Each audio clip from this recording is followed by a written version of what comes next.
Hi friends, Thakur electrical channel में आप सभी का स्वागत है। आज की इस वीडियो में मैं प्रीवियस ईयर का जो इलेक्ट्रिशियन एनसीवीटी फर्स्ट ईयर का जो एग्ज़ाम हुआ था उसका जो क्वेश्चन पेपर है उसको सॉल्व करके इस वीडियो में मैं आपको बताऊंगा। क्योंकि बहुत सारे क्वेश्चन जो होते हैं प्रीवियस ईयर जो एग्ज़ाम होते हैं हमारे उसी में से रिलेटेड जो है आने वाले एग्ज़ाम में बहुत सारे क्वेश्चन आते हैं। इसीलिए मैं पिछले साल का जो क्वेश्चन पेपर था इलेक्ट्रिशियन एनसीवीटी फर्स्ट ईयर का उसको सॉल्व करके इस वीडियो में बता रहा हूँ। आशा करता हूँ कि आपको इस वीडियो से अपने जो आप एग्ज़ाम की तैयारियाँ कर रहे हैं इलेक्ट्रिशियन फर्स्ट ईयर के जो पेपर की तैयारियाँ कर रहे हैं इसमें आपको बहुत सहायता मिलेगी। तो आप इस वीडियो को ध्यान से देखिएगा, बिल्कुल भी स्किप मत कीजिएगा। तो अब हम वीडियो स्टार्ट करते हैं। तो ये मेरे पास एक प्रीवियस ईयर इलेक्ट्रिशियन एनसीवीटी का जो क्वेश्चन पेपर था, इसमें आप देख सकते हैं electrician theory first year annual examination 2 year trades maximum marks 100 time to 2 घंटे है। इसमें 50 क्वेश्चन होंगे, प्रत्येक क्वेश्चन 2 नंबर का होगा। तो इस वीडियो में आपको सिर्फ 25 क्वेश्चन ही बताऊँगा, बाकी के 25 अगली वीडियो में करेंगे क्योंकि 50 क्वेश्चन एक साथ तो बहुत लंबी वीडियो बन जाएगी। इसलिए मैं 25-25 करके 2 वीडियो में इस क्वेश्चन पेपर को सॉल्व करूँगा। तो पहला क्वेश्चन है, what type of fire extinguisher would you use on a fire that category as a class F fire। कहता है कि क्लास F जो F क्लास की जो फायर है उसको बुझाने के लिए किस प्रकार के फायर एक्सटिंग्विशर का प्रयोग किया जाता है। पहला है carbon dioxide fire extinguisher, water fire extinguisher और wet chemical fire extinguisher, dry powder fire extinguisher. तो पहले पता होना चाहिए कि क्लास F में कौन सी फायर आती है। तो क्लास F में जो कुकिंग ऑयल से लगने वाली आग है वो क्लास F में आती है। तो इसको बुझाने के लिए ये वेट केमिकल जो है वेट केमिकल फायर एक्सटिंग्विशर का प्रयोग किया जाता है। तो ऑप्शन नंबर सी बिल्कुल सही है। Question number 2, you should use a dry powder fire extinguisher in order to fight in an electrical fire only in the event of a carbon dioxide fire extinguisher is unavailable। Option number B है, a foam fire extinguisher is unavailable। You should never use a dry powder fire extinguisher on electrical fire। a water fire extinguisher is unavailable। तो इसका सही answer रहेगा option number A, carbon dioxide fire extinguisher is unavailable.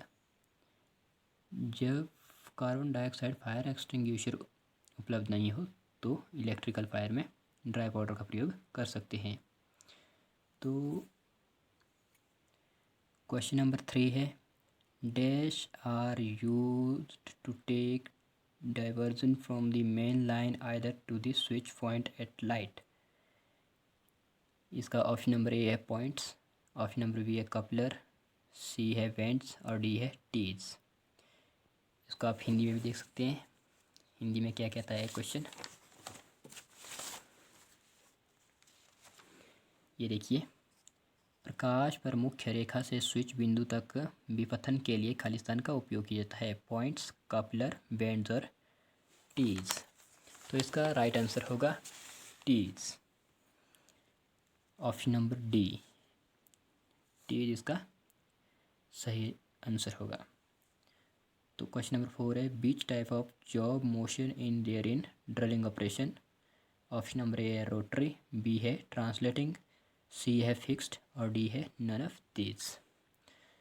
तो क्या कहते हैं कि drilling operation में जो है जॉब की मोशन क्या होती है, वो होती है फिक्स्ड। ड्रिलिंग ऑपरेशन में जॉब जो है फिक्स होती है, इसलिए ऑप्शन नंबर सी जो है फिक्स्ड इसका राइट आंसर है। A steel hand tool with small sharp teeth used for sharpening और shaping edge soon edge figure. इसका ऑप्शन नंबर ए है मेटल वाइस, बी है स्टील फाइल, डी है चॉकलाइन, सी है चॉकलाइन और डी है स्पीड स्क्वायर।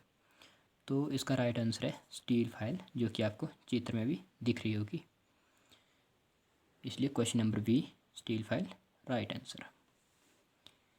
क्वेश्चन नंबर 6 है, the cutting tool wear due to, इसका उत्तर मेरे को भी नहीं आता है, इसलिए अगला क्वेश्चन चलते हैं। Materials that allow electron to flow through them are known as वह सामग्री जो कहते हैं कि वह सामग्री जो, ये क्वेश्चन बोल रहा है कि वह सामग्री जो इलेक्ट्रॉन्स को अपने में से प्रवाहित होने देती है उसको क्या कहते हैं। ऑप्शन नंबर ए इंसुलेटर, कंडक्टर, इलेक्ट्रोलाइट्स या बेसिस। तो इसका राइट आंसर है कंडक्टर। जो अपने में से इलेक्ट्रॉन्स को बहने दे उसको कहते हैं कंडक्टर। क्वेश्चन नंबर 8 है, easy to shape materials like ceramic are used as conductors, insulators, electrodes या कैटालाइट्स। तो कहते हैं सिरेमिक्स का, चीनी मिट्टी का क्या बना होता है, इंसुलेटर्स। तो ऑप्शन नंबर बी बिल्कुल सही उत्तर है, इंसुलेटर। क्वेश्चन नंबर 9 है, in soldering the melting point of filler metal is. Soldering में फिलर मेटल का मेल्टिंग पॉइंट क्या होना चाहिए, क्या होता है, below 420 degree Celsius. Option number B है above 420 degree Celsius. Option number C है बिलो 520 डिग्री सेल्सियस और ऑप्शन नंबर डी है एबव 520 डिग्री सेल्सियस। इसका राइट आंसर है option number A 420 degree Celsius, below 420 degree Celsius. तो question number 10, why are sheets use in cable. Cable में sheet का प्रयोग क्यों किया जाता है। Option number A providing proper insulation, provide mechanical strength, prevent ingress of moisture, none of these. तो इसका राइट आंसर है ऑप्शन नंबर सी, नमी को केबल में पहुंचने से, केबल के अंदर जाने से रोकने के लिए केबल में शीट का प्रयोग किया जाता है। तो क्वेश्चन नंबर 11 है, what is empire tape. Empire tape क्या है, इम्प्रेग्नेटिक पेपर, वेल्कनाइज्ड रबड़, इनेमल, इंसुलेशन या वार्निश कैम्ब्रिक। तो इसका राइट आंसर है option number D, varnish cambric. Question number 12 है, a 10 ohm resistor is provided by a 5 volt battery, the current flowing through the source. Current ज्ञात करने के लिए बोल रहा है, तो इसको सॉल्व करके बताऊंगा मैं आपको। इसमें क्या बोला है, एक 10 ओम का रेजिस्टेंस है, वोल्टेज इजकल टू 5 वोल्ट की बैटरी है, तो आपके पास करंट निकालने को बोला है। तो करंट का सूत्र है वी अपॉन आर। वी है हमारे पास 5, आर है 10, 5 गुम 5, 5 दूनी 10, 1/2 यानी कि 0.5 एम्पियर।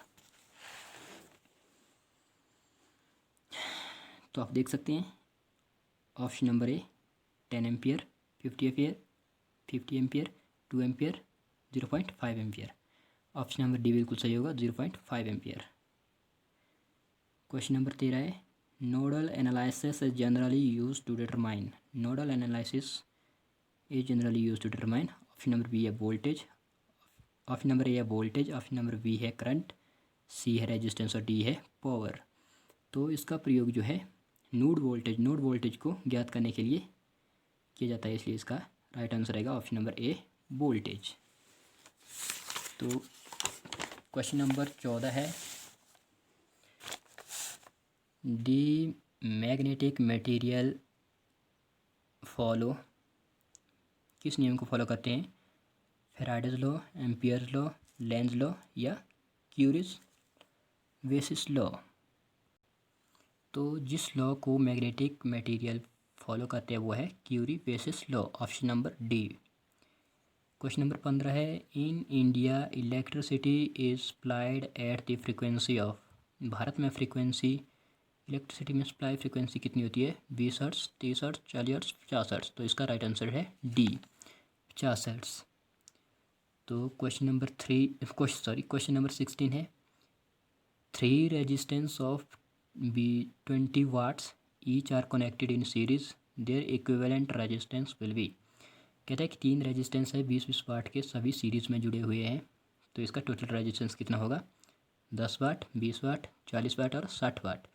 तो सीरीज़ में जुड़े हैं इसीलिए इनको जोड़ा जाता है, जैसे कि एक 20 का है तो तीनों 20-20 वाट के रेजिस्टेंस है, इसलिए इनको जोड़ के 60 वाट। ऑप्शन नंबर डी बिल्कुल सही उत्तर है। Question number 17, according to Faraday's second law, the weight of different substance evolved by the passage of same quantity of electricity are proportional to their chemical equivalent, current supply, chemical equivalent density या volume. तो Faraday का जो electrolysis का दूसरा नियम है वो क्या था, वो जब हम समान मात्रा के करंट को अलग अलग इलेक्ट्रोलाइट्स में से गुजारते हैं तो उसमें से जो अवयव निकलते हैं, इलेक्ट्रोलाइट्स में से जो अवयव निकलते हैं वो उनके केमिकल इक्विवेलेंट के समानुपाती होते हैं। इसलिए इसका ऑप्शन नंबर ए बिल्कुल सही आंसर है, केमिकल इक्विवेलेंट वेट। तो अगला क्वेश्चन है question number 18। Selection of fuse is based on steady load, fluctuating load, both A and B या none of these. Fuse wire का सिलेक्शन किस आधार पर किया जाता है? तो इसका राइट आंसर रहेगा both A and B, fluctuating load और स्टडी लोड दोनों को देख के ही हमारे को फ्यूज़ वायर का चयन करना चाहिए। अगला क्वेश्चन है in cleat wiring cleats shall be fixed in distance not greater than dash centimetre apart and at regular intervals. Cleat wiring में जो है क्लिट्स कितने डिस्टेंस से ज़्यादा दूरी पर फिक्स नहीं करनी चाहिए? ऑप्शन नंबर ए 50, बी है 60, सी है 65 और डी है 70। तो इसका राइट आंसर है ऑप्शन नंबर बी 60 सेंटीमीटर से ज़्यादा दूरी पर हमारे को क्लिट वायरिंग में जो है क्लिट्स फिक्स नहीं करनी चाहिए। तो क्वेश्चन नंबर 20 है cleat wiring should be always above dash from the floor.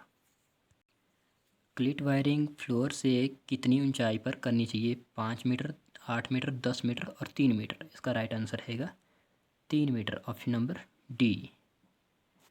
Question number 21 है cord grip and underwriters knot are used in lamp holders terminals, ceiling roses, terminals of pendants, all of these. तो underwriters knot जो होती है जैसे कि bulb में जो गांठ मारी जाती है और सेलिंग रोज में भी लैंप होल्डर में जो मारी जाती है उसको अंडरराइटर नॉट कहते हैं। तो उसका प्रयोग कहाँ किया जाता है? ऑल ऑफ दीज, ताकि उस गांठ का उद्देश्य क्या, क्यों मारी जाती है वो? ताकि जो हमारी तार है वो जो टर्मिनल्स होते हैं होल्डर के सेलिंग रोज के तो उनमें से जब ताकि तार उनमें से बाहर ना निकल सके, उनमें ज़्यादा जोर ना पड़े जिससे कि हमारी तार टर्मिनल से खिसक जाए, इसलिए वहाँ पे गांठ मारी जाती है। तो इसका राइट आंसर रहेगा option number D, all of these. Question number Y है what should be the value of earthing resistance for large power station. Large power station में जो है अर्थ रेजिस्टेंस कितना होना चाहिए, कितना होता है? Option number A 1 ohm, B है 0.5 ओम, सी है 2 ओम और डी है 5 ओम। तो इसका सही आंसर रहेगा option number B 0.5 ohm. Question number 23 है carbon arc lamp are commonly used in domestic light, street light, cinema projects, photography. Arc lamp का प्रयोग कहाँ किया जाता है? तो इसका राइट आंसर रहेगा सिनेमा प्रोजेक्ट्स में। आर्क लैंप का प्रयोग सिनेमा प्रोजेक्ट और सर्च लाइट्स में किया जाता है। क्वेश्चन नंबर 24 है the unit of luminous fluxes. Option number A है स्ट्रेडियन, बी है कैंडला, सी है ल्यूमन और डी है लक्स। तो ल्यूमिनस फ्लक्स की इकाई क्या है? लक्स। ऑप्शन नंबर सी बिल्कुल सही है।